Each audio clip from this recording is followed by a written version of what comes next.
আপনি কি জানেন প্রোডাক্ট হলো কাস্টমারের সাথে ফার্স্ট হ্যান্ডশেক অ্যান্ড কার্ট হলো সেকেন্ড হ্যান্ডশেক।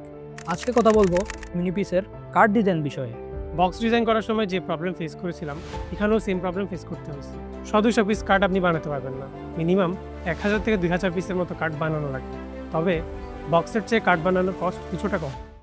ডিজাইনের কথা বললে মিনিপিস যেহেতু কিউট ইউনিক প্রোডাক্টের ব্র্যান্ড, তাই কার্ডেও সেম ভাইবটা থাকতে হবে। কার্ডের ফ্রন্ট পার্টে আমরা মিনিপিসের লোগোর সাথে একটা কিউট ক্যাড অ্যাড করেছি অ্যান্ড কালার হিসেবে আগে সিলেক্ট করা ব্ল্যাক, হোয়াইট অ্যান্ড আইসবারগুলো ইউজ করেছি যাতে প্রফেশনালিজম মেনটেন থাকে।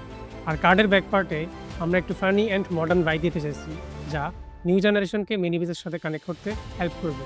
অ্যান্ড নিচে ছোট করে আমাদের কয়েকটা গোল অ্যান্ড ভিশনের কথা ইন্ডিকেট করা আছে। আপনারা খেয়াল করলে বুঝবেন কার্ডের বেশিরভাগ জায়গায় খালি, কোনো বাড়তি কিছু দেওয়া নেই অ্যান্ড ফন্ট সাইজও অনেক স্মল। তো ভাই, এটার বেনিফিটটা কি? ডিজাইন যত সিম্পল অ্যান্ড মিনিমাল হবে কাস্টমার তত ফোকাস থাকবে, আর যত হিজিবিজি হবে কাস্টমার ততই ডিস্ট্র্যাক্ট হবে, যেটা ব্র্যান্ডের উপর অবশ্যই একটা ব্যাড এফেক্ট ফেলবে।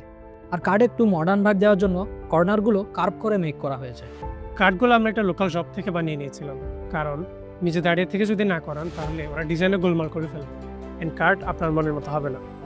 আজকে এ পর্যন্তই, কথা হবে নেক্সট ভিডিওতে, নেক্সট কোনো টপিকে। Till then, good by.